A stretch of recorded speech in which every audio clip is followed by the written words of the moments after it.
আমি তা পাখি দিকে পাঠাবো করে তোর ভালো কথা পৌঁছাইবি কি কথা পৌঁছাইব তুই তো নিজে মতে খবর লই যাচ্ছ হাসি খবর কি মানে মানে খবর তোরা রাজাপুর ও গাইছে খবর তু চকি বসিছি চকিছ না ব্যাপার করছ তোমরা মোবাইল নিতে হওনি আমি কথা চকিছি হে পরি ব্যাপারি ব্যাপারি তুমি দেখাবে পারি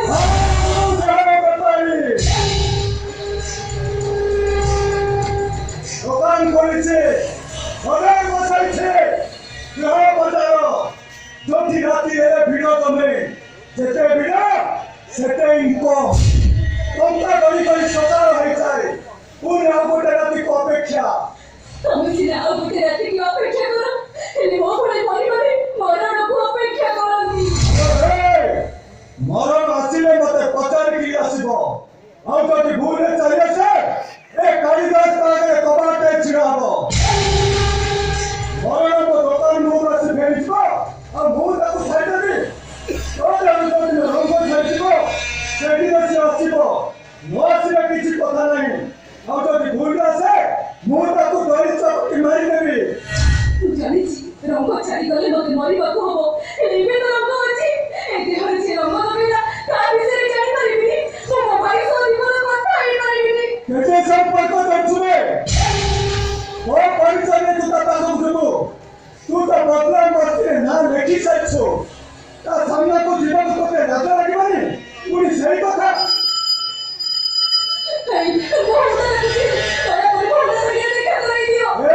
ପୁଣି ସେ କଥା ବାରମ୍ବାର ମୋ ଆଗରେ କହନା ମୋ ମୁଣ୍ଡକୁ ପିଟ କରିଯିବ ଏସବୁ ଏଠି କିଛି ଚଲେନା ଏଠି ଖାଲି ବେପାର ଚାଲେ ଦେଣ ନେଣେ ଚାଲେ ଯା ଯା ଯା ରାଜାକୁ ଆସିବା ସମୟ ହେଇଗଲାଣି ଏଠି ଆସିବୁ ଯା ଏବେ ଯା ନା ମୁଁ ତାକୁ ସମୟ ଦେଇପାରିବିନି ଚୁପ୍ ହେଇଯା ସିଏ ତ ଆସୁ ଆସୁ ଅତି ସମୟ ପରେ ବିଷୟକୁ ପାଖରୁ ନେଇଯାଉଥିଲୁ ହେଲେ ଆଜି କ'ଣ ଏତେ ମନା କରୁଛୁ ହେଲେ ତୋ ସହିତ ଯୋଉ ସମ୍ପର୍କ ସବୁ ଘଟିଥିଲା ସେଇଟା ରାଜପୁଅ କାନରେ ପକେଇ ଦେବୁ ସିଏ ଆଉ ତୋ ପଛରେ କରିନଥାନ୍ତା ଚୁପ୍ ରହୁଥିଲୁ କାହିଁକି କେବଳ ତମରି ଭଳି ଚୁପ୍ ରହୁଥିଲି ଯେତେବେଳେ ଯାହାକୁ ରୁମକୁ ପଠେଇଦେବ ସେତେବେଳେ ସେମାନଙ୍କୁ ଖୁସି କରିବାକୁ ପଡେ ତା ନହେଲେ ମାଠ ଆଉ ଗାଳି ତାଛଡ଼ା ମୁଁ ତ ଗୋଟେ କଲ୍ ଗାଳି ମୋ ଜୀବନରେ ଅନେକ ପୁରୁଷ ଆସିବେ କିନ୍ତୁ କାହାକୁ ମୋ ନିଜ ଭିତରେ ଜଣାଇଥାନ୍ତି ହଁ ପାସେଞ୍ଜର ଟ୍ରେନ୍ କେତେ ଚଳିବେ କେତେ ଓହ୍ଲେଇବେ ହେଲେ କେବେ କୋଠି କୋଉଠି ଆକ୍ସିଡେଣ୍ଟ ହେଇଥିଲା ସେ କଥା ପାସେଞ୍ଜର ତ ଲାଭ କ'ଣ ସିନା ପାସେଞ୍ଜରକୁ କହିପାରିଲାନି ହେଲେ ଟିକେଟ କାଉଣ୍ଟରକୁ କହିପାରିଥାନ୍ତା ସେଇ କାହିଁ ଚୁପ୍ ରହିଲା କାହିଁକି ନା ମୋ ଖୋଲିଲେ ସେଥିପାଇଁ କଥାଟାକୁ ପେଟରେ ଚପେଇ ଦେଲି ବେପାରୀ କର ଆମେ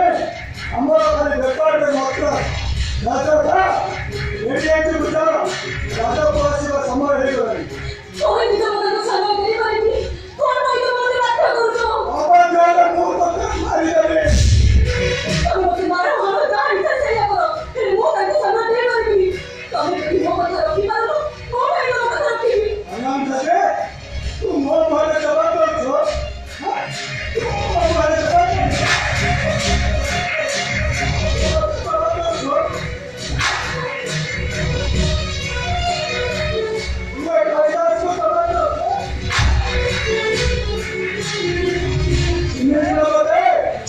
ମାରିକି ସିଧା ପଛରେ ଟାଙ୍ଗି ଦେବି ହଁ ମୁଁ ଜାଣିଛି